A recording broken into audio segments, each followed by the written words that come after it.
আপনারা জানেন যে বিএনপি হচ্ছে এমন একটি দল উদারপন্থী এবং মধ্যমপন্থী। আমরা আমাদের সর্বশেষ নবী হযরত মুহাম্মদ সাল্লাল্লাহু আলাইহি সাল্লাম বিদায় হজ্জে বলেছিলেন যে কোনো ধর্ম নিয়ে বাড়াবাড়ি করো না। তাই আমরা মনে করি ধর্ম যার যার উৎসব তার তার রাষ্ট্রীয় অধিকার, মানবিক অধিকার, সামাজিক অধিকার এইটা সবার, এবং সেইটাই বিশ্বাস করেই আমরা বিএনপি সব জায়গায় কাজ করি। ইতিমধ্যে আপনারা দেখেছেন যে ইসলামের নাম দিয়ে একটি সংগঠন অন ইসলামিক কাজ করে, পূজা মণ্ডপে গিয়ে পূজা করে, আপনার অতি ভদ্র চোরের লক্ষণ।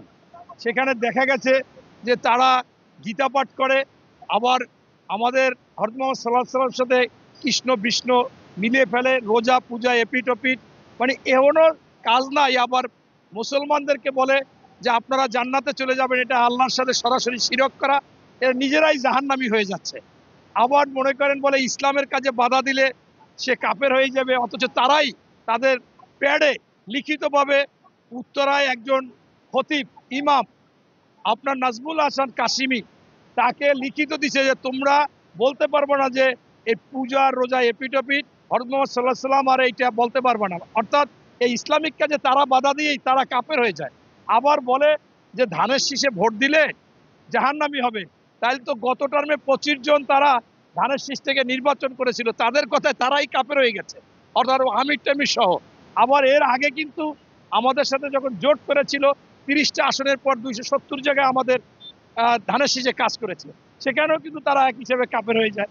আমরা বলি না, এটা ওনাদের কথায়। সর্বশেষ বলতে চাচ্ছি, ওই দলের নায়েবে আমির সেকেন্ড ম্যান বলে যে সোজা আঙ্গুলে ঘি না উঠলে বাঁকা কইরা ঘি আমাদের চাই। এটা হচ্ছে সংসদ সপ্তক নাটকে একজন হিংস্র জমিদার ছিল, সে বলেছিল জমি আমার চাই, না হয় টাকা টাকা। অর্থাৎ এরা এখন ঘি চায়, মানে ক্ষমতা চায়। কত বড় আপনার এরকম কথা কেউ বলতে পারে? আবার বলে কে যে কোনো হাঙ্কি পাঙ্কি চলবে না, এটা কোনো রাজনৈতিক ভাষা, কোনো শিক্ষিত মানুষের ভাষা, এটা তো অসভ্য মানুষের ভাষা যে হাঙ্কি পাঙ্কি চলবে না। আপনার ইতিমধ্যে আমরা মনে করি যে বাংলাদেশের মানুষ বুঝে গেছে বিএনপির কাছে বাংলাদেশ নিরাপদ, জনগণ নিরাপদ, সকল ধর্ম নিরাপদ, এবং আমরা হিন্দু মুসলিম ভাই ভাই, আমরা সব সময় মিলেমিশে থাকতে চাই। হিন্দু মুসলিম ভাই ভাই, ধানের শীষে ভোট চাই, এইটাই হচ্ছে আমাদের স্লোগান। এবং আমরা রাষ্ট্রীয় ক্ষমতায় 4 বার ছিলাম, কখনো কোনো হিন্দুদের এই দেশ ছেড়ে যেতে হয় নাই, কোনো পূজা আশ্রা করার জন্য কেউ বাধাগ্রস্ত হয়নি। আপনারা কি জানেন কোনো সময় হয়েছে বিএনপি থাকতে যে তুমি পূজা করতে পারবে না? বরঞ্চ এই যারা বলতেছে এরা বলে এক, করবে আর এক। আপনারা স্বাধীনতা যুদ্ধের সময় দেখেছিলেন হিন্দু ভাইদেরকে কাপড় খুলে দেখছে যে হিন্দু না মুসলমান, যখনই দেখছে হিন্দু বাড়ি ঘর লুটপাট করে পুড়িয়ে দিয়েছিল এই সেই মনে করেন যে যুদ্ধ অপরাধীরা। আবার গণহত্যা করেছিল, এমনকি মুসলমান মা বোনদেরকেও ওই পাকিস্তানিদের হানাদার বাহিনীদের হাতে তুলে দিয়েছিল।